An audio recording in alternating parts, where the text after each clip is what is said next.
Hey, my name's Matt. Thanks for being with me today. I'm going to show you how to make a lasagna. I got this special pan here from my grandma from a long time ago. Lasagna is only good if you make it in this pan. I've also got this modern tool, which took me a while to kind of figure out. But I've got the water on the stove over there boiling. We're almost ready to go. And I made the sauce yesterday, so I'll talk about that and show you how we did it. Alright, so you can see I already put water in the pot. Come take a look. There it is. It's starting to bubble on the bottom a little bit. Got my handy pot filler. These are always nice. You only really get those if your father's a plumbing contractor. So salt. Don't be generous with it. Put a lot of salt in there. You can see what happens. It kind of look at that. It kind of makes cool clouds. It comes up the side. And in a little while, we will be putting lasagna noodles. There you go. 2 of these. I always make a little bit of extra, and then the kids eat the extra with some leftover sauce. So I made the sauce the other day. There's always options. People like meat sauces and stuff like that with some kind of beef or pork and veal. In this case, want to come take a look? I made sauce with sausage actually. I bought sausage links. I crumbled them up, and if you look closely in there, you can see little tiny pieces of sausage, garlic, onion, salt, pepper, and then it just needs a lot of time. There's probably about 4 cans of crushed tomatoes, and then 1 small can of tomato paste. On the stove for a good 3 hours at a nice low temperature so it boils, it's thoroughly hot. And then I have a habit, my grandmother taught me, I leave it on the stove, overnight. And then I wake up in the next morning and I turn it on and boil it again for another couple hours. Just think that little extra step sweetens it up a little bit, takes the bitterness and the bite out of the tomatoes. Just comes together nicely. Okay, so we're waiting for the water to boil, and then we'll be able to cook those lasagna noodles. You know the saying, you can't watch a pot. The water never boils. I'm definitely saying that incorrectly, but that's all right. You guys can make fun of me by yourselves. The first thing I was going to do is put a little bit of sauce in the bottom of the pan. So you can see I got 2 healthy spoonfuls here. Maybe a third, why not? I don't want the lasagna noodles to burn onto the bottom of the pan.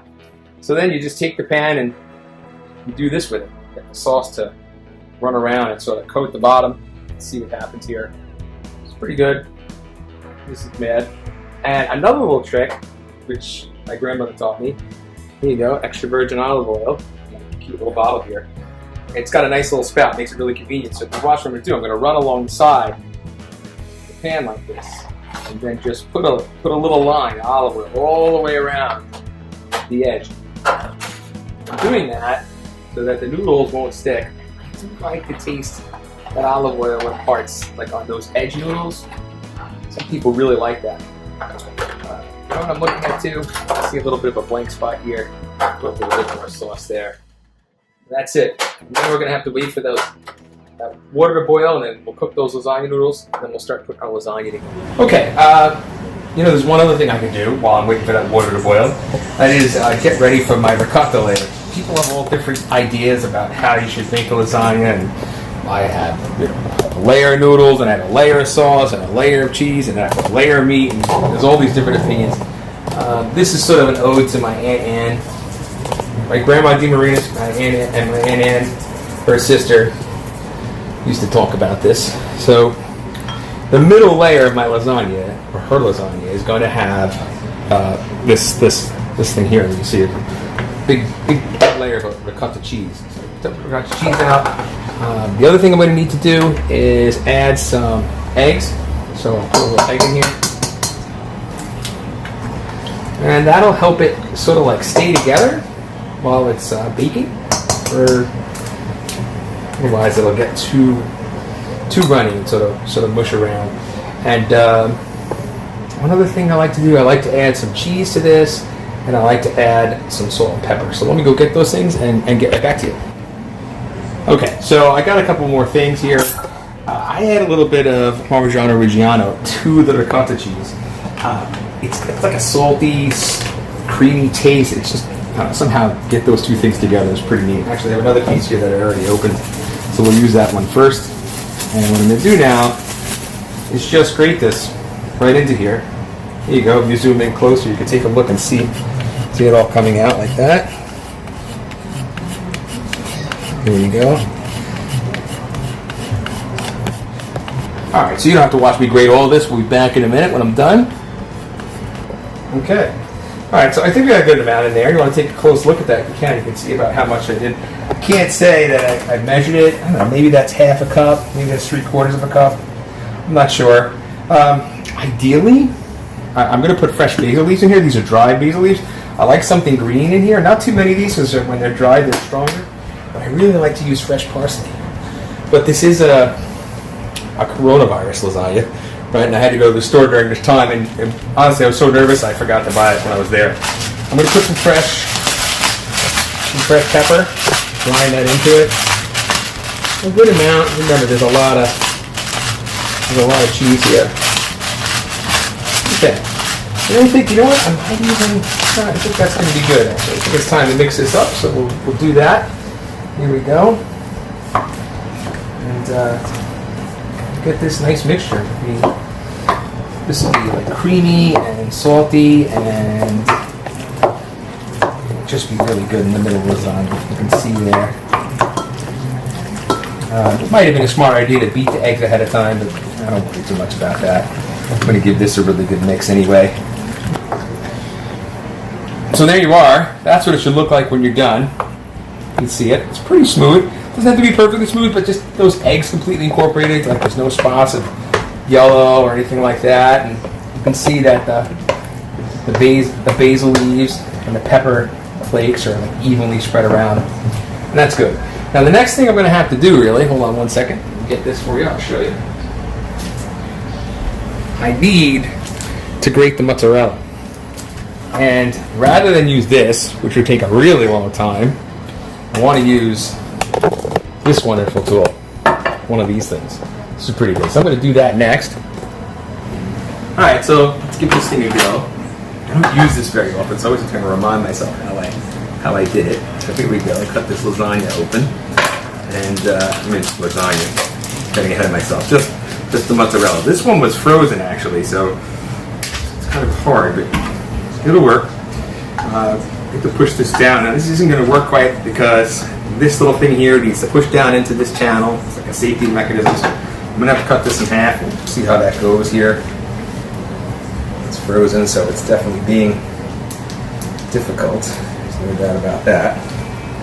Let's see if we can break it in half. Oh, look at that. Perfect.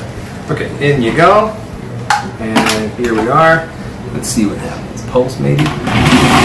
Oh, that was satisfying. Look at that.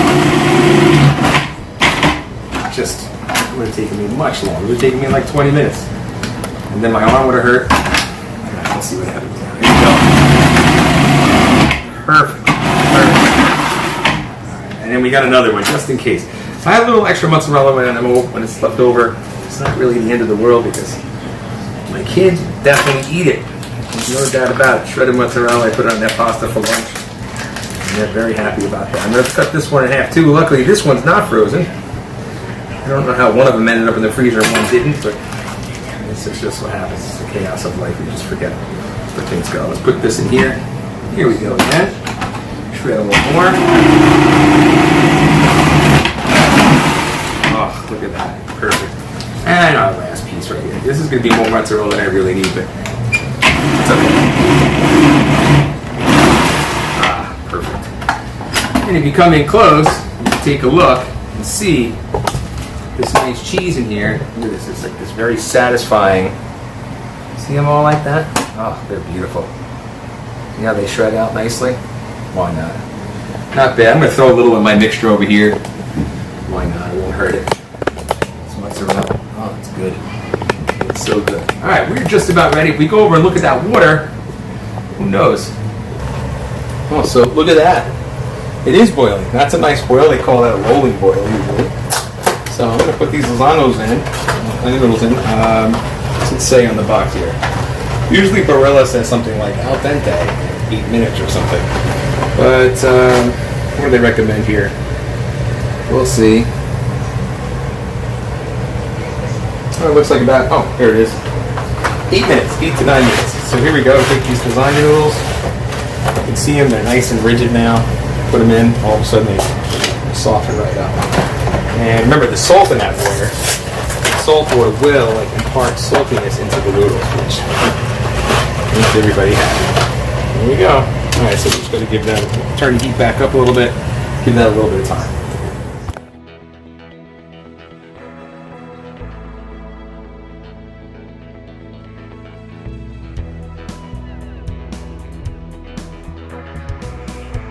All right, so we're just about ready to assemble this lasagna.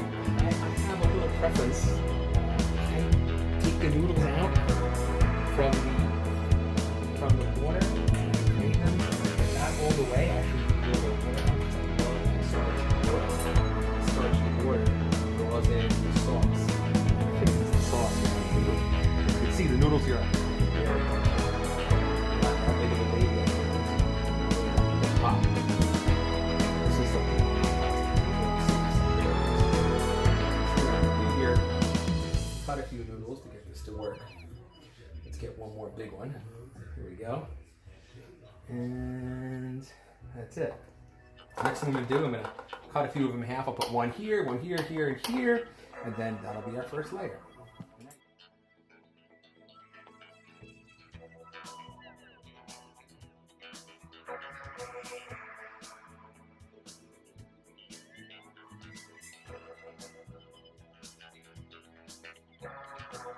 Okay, so that oven's preheating. I should have done that earlier, but I forgot. And then as a little treat, I've got leftover lasagna noodles. We take a little bit of extra sauce, put this in here, and then give it a mix. Kids come running to eat this. They love it. Okay, so our oven's ready at 325. This is a convection oven. If you have a non-convection oven, maybe 350 instead. I'm going to leave it covered for about 45 minutes. And then for the last 15 minutes or so of an hour, maybe in total, I'll take the top off, and that'll give a nice pretty color to the cheese that's on top. So here we go, and we'll see you in an hour. Okay, so it's been an hour, a little longer than that. I had taken the aluminum foil off at the end. Turn on the light, get a good look at it.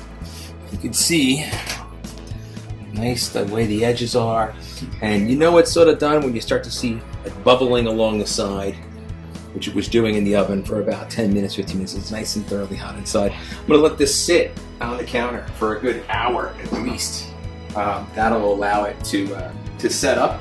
If you cut it now, everything will run together. It'll get really bushy, it'll goopy, we'll say. But if you let it wait even longer, this can sit for like even 2 hours and it'll still be great. All right, so